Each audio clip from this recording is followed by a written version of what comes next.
السلام عليكم ورحمة الله وبركاته. متتبعينا الكرام، كنتمنى من الله كلشي يكون بخير وعلى خير وفي صحة جيدة. مباشرة من الجنبات ديال دوار الحارج، وكما كتشوفوا معنا الشركة المكلفة اللي كتقوم بتنظيف القوات الصناعية. كنشوفوا انها كتخرج كميات مهمة كما كتوضح الصورة، وحنا غاديين في جنبات ديال الطريق ديال دوار اهل الحارج. كنبغيو نهضروا على ترامواي ديال مدينه تماره، غادي يدوز من شارع محمد الخامس اللي حنا كنتواجدوا فيه، وفي هذا المكان بالضبط ان شاء الله، بحكم كان محدد في 3 النقاط، الا انه النقطه الاولى جيت مسجد البشير ما كايناش امكانيه كيفاش يكون تما. بقاو جوج احتمالات، احتمال د 20% يكون في الطريق اللي تحت الطريق ديال القريه، والاحتمال اللي 100% غادي يمر فيه الترامواي ان شاء الله هو الطريق هادي اللي في الوسط، بحكم المساحه الشاسعه اللي كاينه هنايا. هنا كاينه المساحه، كاين اتساع فين يدوز الترامواي وتبقى الطريق متسعه كما كتوضح الصوره، وغادي نديكم منين غادي يدخل الترامواي، فخليكم معنا.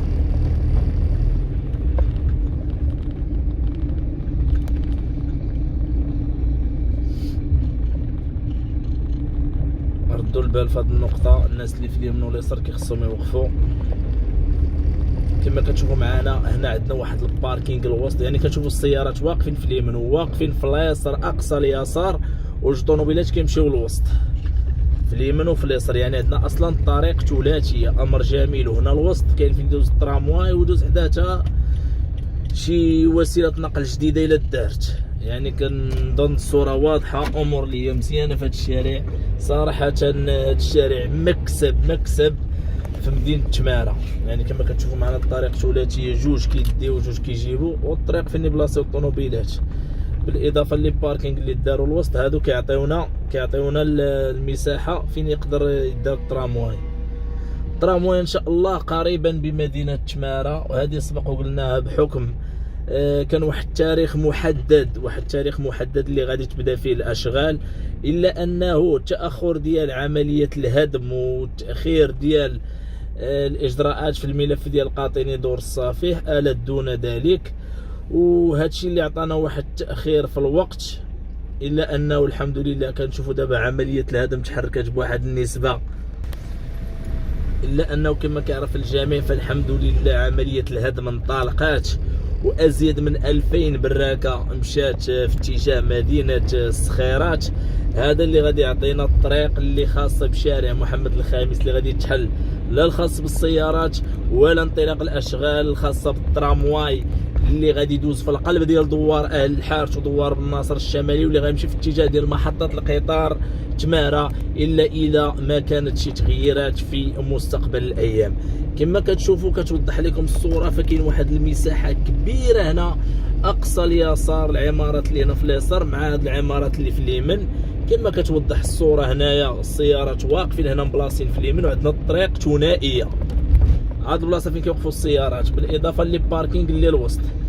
رساله للناس اللي كيبلاصيو هنا وسط الطريق، راه عيب وعار هادشي اللي كنشوفوا.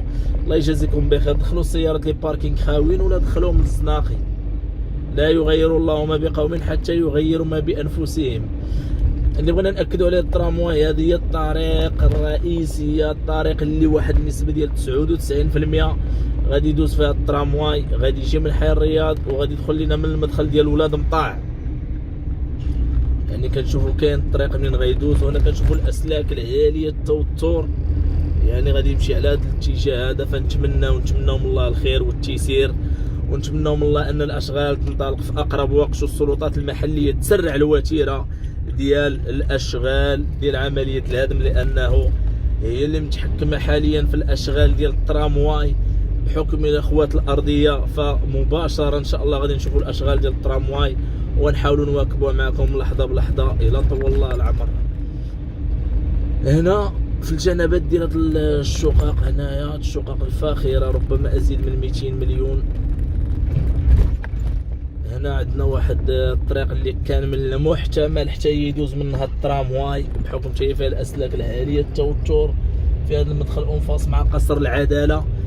فكان من المحتمل حتى يدوز فيها، الا انه كنهضروا على الكثافه السكانيه والساكنه فين كتكون. فعلى حساب الشارع التحتاني فاحتمال ديال واحد 99% ان شاء الله، على حساب المساحه وعلى مجموعه من العوامل اللي خلات انه يكون تما ان شاء الله، الا في حاله ما خرج شي قرار في الاخير.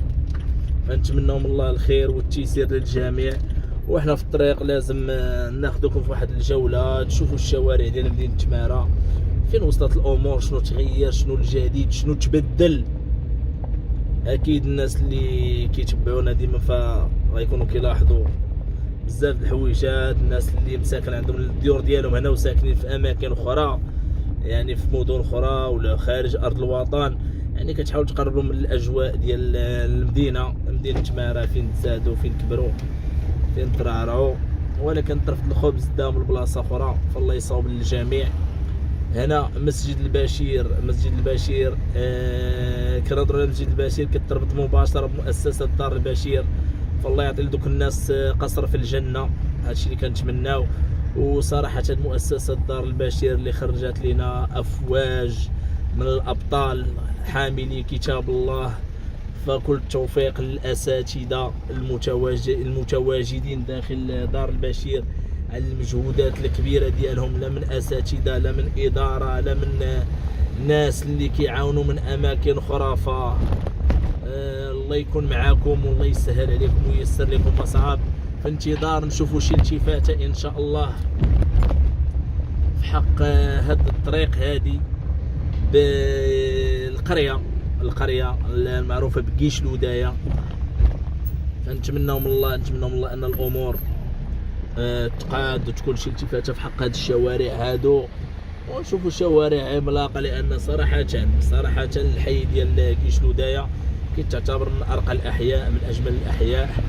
فهنا كما سبق وشرت لكم دار البشير، الناس اللي كيسولوني على مؤسسه دار البشير ترحب بكم مؤسسه الحاج البشير.